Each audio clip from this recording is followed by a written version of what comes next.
Hey channel, welcome to my guys. Kalau kamu jualan online dan masih kesulitan mendapatkan winning produk, video ini untuk kamu. Banyak orang mengira untuk mendapatkan winning produk itu hanya sebatas soal produk. Padahal, masih ada dua elemen penting lainnya yang menentukan kamu berhasil mendapatkan winning produk atau enggak. Dan kalau kamu memahami kedua elemen ini, bahkan produk yang membosankan pun, kamu akan bisa mengubahnya menjadi winning produk. Tonton video ini sampai selesai, karena selain tiga elemen ini, kamu juga akan mempelajari langkah-langkah how to-nya untuk bagaimana kemudian kamu akan menemukan winning product pertama kamu.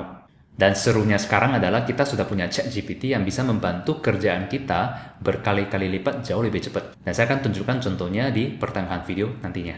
Nah, setelah melihat skema ini, kita sebenarnya menjadi sadar bahwa yang kita mau cari itu sebenarnya bukan winning product, tapi adalah winning campaign. Jadi ini adalah campaign secara keseluruhan. Nah, kalau kamu paham ini, maka kamu tidak lagi penasaran kenapa teman kamu yang jualan produk yang sama persis dengan kamu bisa dapat jualan yang laris manis, sedangkan punya kamu enggak. Bisa jadi karena kamu selama ini hanya fokus ke produk, sedangkan teman kamu fokus ke semua langkah-langkah yang ada di sini secara lengkap. Oke, supaya lebih jelas, mari kita langsung masuk ke pembahasan. Kita mulai dari produk. Ada 3 poin yang menentukan sebuah produk bakalan laku atau enggak. Yang pertama, produk itu wow. Yang kedua, produk itu sedang trending. Dan yang ketiga, produk itu solve problem. Produk yang wow itu adalah produk yang begitu kita lihat, itu kita merasa, oh ini unik banget ya, aku pingin nih cari di mana bisa beli ya. Nah, itu contohnya seperti fidget spinner dan juga lato-lato. Kalau kita lihat fidget spinner di tahun 2017, itu trennya naik sangat tinggi, tapi turunnya juga cepat banget. Nah, kalau kamu bisa menunggangi tren ini ketika dia naik, maka kamu bisa mendapatkan winning product. Seperti dua remaja ini yang mendapatkan miliaran dari menjual fidget spinner. Sama halnya juga dengan lato-lato beberapa bulan lalu ya. Itu kita lihat trennya itu naik, tapi turunnya juga cepat. Jadi ini adalah contoh produk yang wow. Tapi walaupun turunnya cepat, kalau kamu bisa menunggangi dia saat dia naik, kamu juga bisa dapat profit dari sini. Nah, kayak ini banyak orang yang dapat cuan gede dari jualan lato-lato. Nah, ini cara aku menggambarkan produk wow. Jadi selama ini dia nggak dicari, tiba-tiba aja dia trennya naik. Tapi turunnya juga cepat banget. Oke, inilah produk wow. Nah, untuk menunggangi produk yang wow, kamu harus gercep ketika kesempatan datang. Nah, kamu harus mempersiapkan diri dengan skill digital marketing kamu. Jadi ketika kebetulan kamu ketemu produk wow lagi datang, kamu udah ready nih untuk scaling produk itu. Aku jadi ingat ketika awal aku belajar digital marketing, waktu itu saya masih jadi guru matematika. Nah, tiap malam itu saya belajar, upgrade my skill. Nah, setahun kemudian ketika saya ketemu produk wow, itu skill saya udah ready dan saya bisa mengubah produk itu menjadi winning campaign, dan winning campaign itu boleh dibilang mengubah hidup saya. Kalau kamu mau mempelajari skill digital marketing dan jualan online, kamu bisa belajar dari online course saya di adsmastery.co. Nah, kalau trending ini adalah produk yang dia sudah ada marketnya, tapi karena situasi tertentu dia naik sesaat dan kemudian turun lagi. Nah, contoh produk trend adalah seperti tanaman hias. Jadi ketika pandemi kemarin, semua orang kan stay at home ya, dan punya banyak waktu merapikan rumah. Nah, penjualan tanaman hias itu naik tinggi. Ketika pandemi pelan-pelan menjadi endemi, dan kemudian orang sudah mulai balik work from office, itu penjualannya menurun. Nah, sama halnya juga dengan olahraga di rumah. Waktu pandemi kemarin naik tinggi, setelah itu pelan-pelan turun, sampai sekarang ini. Nah, walaupun udah turun, tapi kalau kita lihat di graph di sini ya, dia masih lebih tinggi dibandingkan sebelum pandemi. Yang artinya di sini terjadi change of behavior, perubahan perilaku.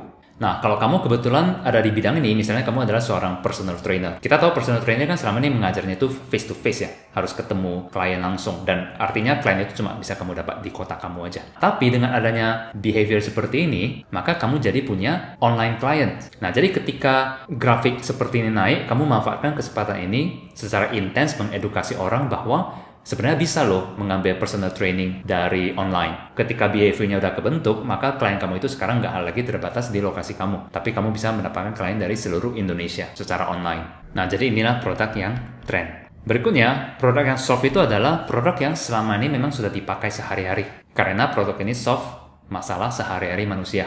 Contoh produk ini seperti skincare, karena orang pingin merawat kulit, pingin cantik. Supplement, karena orang pingin sehat. Education, karena orang pengen upgrade skill untuk bisa survive di dunia bisnis dan dunia kerja. Kalau kita lihat grafnya itu, dia akan cenderung stabil. Mungkin dia tidak akan mengalami lonjakan yang tiba-tiba, tapi dia over the time, dia akan stable. Nah, dulu ketika saya mulai, saya cenderung mencari produk yang wow. Jadi terus mencari ada nggak produk yang hits.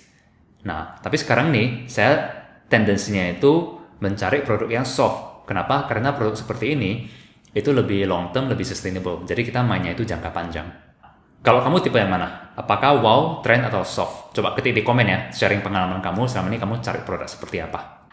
Nah, setelah kamu ketemu produk potensial kamu, itu tidak otomatis dari winning. Karena kamu harus memastikan kamu melakukan langkah yang berikutnya. Nah, sebelum saya lanjut, kalau sejauh ini kamu menyukai video ini, silakan tekan tombol like, karena itu bisa membantu algoritma YouTube untuk mendistribusikan video ini ke lebih banyak penonton lagi. Oke, langkah berikutnya adalah kamu perlu melakukan selling. Nah, kalau di online, yang menentukan selling kita bagus atau enggak, itu adalah copywriting-nya. Poin-poin apa aja yang penting dari sebuah copywriting? Oke, kita langsung pakai contoh ya, biar lebih jelas. Misalnya kita mau jual propolis.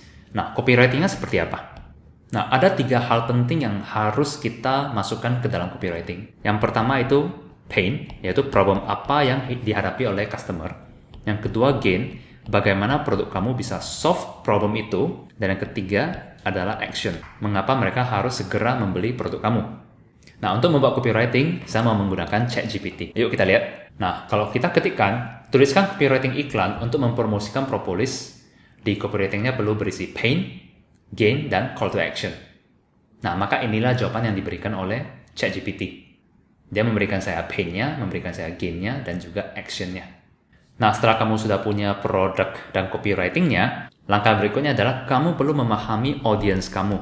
Mungkin kamu nanya, oh ya pasti dong, jualan pasti harus ada audience dong. Nah, tapi audience di sini yang saya mau bahas itu adalah angle-nya atau sudut pandang marketingnya. Jadi kalau ini audience kamu, kita nggak melihatnya hanya sebagai sebuah audience. Tapi sebenarnya kita masih bisa membagi-bagi mereka. Karena tiap orang membeli sebuah produk yang sama itu alasannya beda-beda. Nah, kita pakai contoh ya. Nah, kita coba lihat produk mobil. Alasan orang membeli mobil itu beda-beda. Ada orang yang mencari mobil yang memberikan dia rasa aman. Misalnya, kalau dulu Volvo terkenal dengan safety-nya. Nah, ada orang yang membeli mobil keluarga, seperti Innova yang memfokuskan marketingnya itu sebagai mobil keluarga. Nah, ada juga orang membeli dengan alasan pingin prestige, pingin gengsi. Ada juga orang membeli mobil dengan alasan praktis. Jadi dia nggak pentingkan modelnya, yang penting mobil itu simple, praktis, bisa dipakai. Nah, sekarang kita kembali ke contoh produk propolis. Kira-kira apa alasan orang mau membeli propolis? Nah, saya tanyakan ke ChatGPT, tuliskan 10 manfaat propolis. Dia memberikan aku 10 manfaat propolis yang bisa aku gunakan sebagai angle marketingnya. Jadi, orang membeli propolis bisa jadi karena dia mau meningkatkan sistem kekebalan tubuh. Ada orang yang mungkin pingin beli karena dia mau menurunkan resiko diabetes. Coba kita ambil 4 ya sebagai contoh. Jadi ada orang yang membeli karena alasan imunitas, ada orang yang karena pingin tidur lebih baik, ada yang karena pingin menurunkan resiko diabetes, ada yang konsumsi propolis karena ingin menjaga kesehatan gigi. Nah, jadi sekarang kita sudah punya 4 audience yang berbeda yang bisa kita target. Oke, jadi nggak hanya 1, tapi 4 audience yang berbeda. Jadi kata kuncinya itu berbeda. Nah, apa yang bisa kita lakukan dengan informasi ini? Kita sudah punya produk kita, propolis. Kita sudah punya audience kita, yang kita bagi menjadi 4. Dan kita juga sudah paham copywriting yang bagus itu seperti apa. Maka, langkah berikutnya adalah kita membuat copywriting untuk masing-masing audience ini. Jadi misalnya saya minta ChatGPT membuatkan saya copywriting untuk orang yang concern dengan imunitas. Jadi saya ketikkan, buatkan copywriting iklan mempromosikan propolis untuk orang yang ingin menjaga sistem kekebalan tubuh. Oke, kemudian lakukan hal yang sama. Saya ganti menjadi ingin meningkatkan kualitas tidur untuk orang yang ingin menurunkan resiko diabetes dan gula darah, dan juga untuk orang yang ingin melindungi kesehatan gigi dan gusi. Nah, sekarang produk propolis kita itu sudah punya 4 audience yang berbeda dengan masing-masing copywriting-nya. Nah, langkah berikutnya yang paling seru, yang paling penting itu adalah how to-nya, yaitu action-nya. Kamu kan sudah punya informasi ini. Nah, gimana informasi ini kamu mengambil action untuk bisa mendapatkan winning produknya. Nah, action apa yang perlu kamu lakukan? Yaitu testing ini ke marketing kamu. Nah, kalau kita menjalankan iklan di sosial media, di Ads Manager-nya kita bisa pilih targeting untuk masing-masing audience ini. Misalnya kalau aku mau target imunitas, aku akan mentarget orang-orang yang concern dengan diet sehat, kesehatan, dan kebugaran. Nah, kemudian kalau untuk audience yang concern dengan tidur, ini juga ada targeting yang bisa kita gunakan seperti sleeping positions. Nah, untuk orang yang concern dengan diabetes, kita bisa target kata kunci pengganti gula, dan seterusnya. Nah, jadi keempat audience ini kamu buat menjadi 4 campaign yang berbeda atau 4 targeting yang berbeda dengan copywriting untuk masing-masing audience. Jadi setiap audience ini akan merasa spesial karena kamu menuliskan copywriting ini khusus untuk mereka. Oke, dan sekali lagi kalau kamu mau mempelajari secara teknikal cara-cara menjalankan targeting seperti yang saya tunjukkan di Ads Manager, Anda bisa belajar dari online course saya di adsmastery.co. Lalu apa yang kamu harapkan setelah kamu jalankan testing seperti ini? Nah, kamu biarkan iklannya jalan 3-4 hari. Setelah itu kamu akan mendapatkan laporan iklan. Nah, contoh laporannya itu seperti ini. Kamu akan mendapatkan angka-angka dan dari sana akan kelihatan campaign mana atau audience mana yang profitable, audience mana yang campaign-nya itu rugi. Nah, audience yang profitable, kamu lanjut jalankan iklannya. Yang rugi, kamu matikan iklannya. Dari sini akan kelihatan tuh, oh ternyata untuk menjual propolis sekarang ini, aku perlu menggunakan angle marketing, misalnya diabetes atau gula darah. Atau mungkin kamu dari laporan iklan kelihatan, oh ternyata aku perlu mentarget orang yang concern sama kesehatan yang mau menjaga imunitas tubuh. Dan semua ini kita bisa lihat dari data laporan iklannya. Nah, berikutnya aku mau bahas beberapa skenario. Kira-kira apa yang kamu expect akan terjadi setelah menjalankan testing seperti ini. Nah, skenario pertama, mungkin dari 4 campaign yang kamu jalankan, ada 3 yang jelek, ada 1 yang profitable. Artinya, kamu berikutnya fokuskan budget kamu untuk ke campaign yang profitable ini. Yang jelek ini, kamu matikan dulu campaign-nya. Skenario kedua, bisa jadi keempat-empatnya ini jelek hasilnya, yaitu masih belum profitable. Nah, tapi kalau kamu membaca laporan iklannya, mungkin akan ketemu tuh dari keempat ini, mungkin ada satu audience yang paling tidak rugi, atau ya masih yang terbaik lah dari keempatnya. Nah, lalu apa yang kamu lakukan berikutnya? Maka kamu fokus dulu ke audience yang ini. Misalnya ini audience yang tidur ya, yang concern dengan tidur. Maka berikutnya kamu coba gunakan variasi copywriting lagi yang berbeda. Oke, misalnya kamu gunakan copywriting 1, copywriting 2, dan seterusnya. Dan ingat, kamu bisa gunakan ChatGPT untuk membantu kamu membuat variasi copywritingnya. Dan kamu juga bisa mencoba mentargeting kata kunci interest yang berbeda. Nah, kan tadi di Ads Manager kita lihat ya, kita bisa target beberapa kata kunci sleeping. Nah, coba tes kata kunci yang berbeda. Lihat bisa nggak kamu ketemu interest tentang tidur yang bisa profitable buat kamu. Jadi kesimpulannya, dari 4 campaign jelek itu, kamu fokus cari yang terbaik dan kamu fokuskan budgetnya ke sana. Skenario ketiga adalah, keempat campaign ini jelek, kamu juga sudah mencoba mengganti copywritingnya, mengganti audiensnya, dan juga masih jelek. Tapi kamu lihat nih, propolis itu di pasaran luar sana laku, yang artinya sebenarnya ada pembelinya. Cuma, it's a matter of kamu ketemu nggak audiens yang tepat, kamu ketemu nggak angle marketing yang tepat. Dan ingat, ini baru 4 yang kita tes kan ya. Nah, ini 4 karena kamu sudah tes semuanya, kamu coret, nggak lagi pakai. Nah, kamu masih punya 6 ide. Tadi kan kita total ada 10 ya, kita ambil 4. Masih ada 6 tuh yang bisa kamu tes. Nah, lakukan hal yang sama, proses yang sama yang barusan kita pelajari ke 6 angle marketing tersebut. Proses itulah yang kita jalankan selama ini untuk akhirnya bisa menemukan winning product. Jadi ingat, ketika kamu sudah menemukan potensi produk, kamu harus memperhatikan audience dan copywritingnya. Dan untuk audience, kamu bisa pilih dulu beberapa angle marketing yang mau kamu coba. Dan kemudian kamu buat copywritingnya yang berisi pain, gain, dan action untuk masing-masing audience tersebut seperti ini. Kemudian kamu jalankan 3-4 hari iklannya, kamu lihat hasilnya. Nah, kalau ada interest atau targeting yang bagus, kamu fokuskan perhatian kamu dan budget kamu ke sana. Dan ulangi terus prosesnya sampai kamu menemukan winning produknya.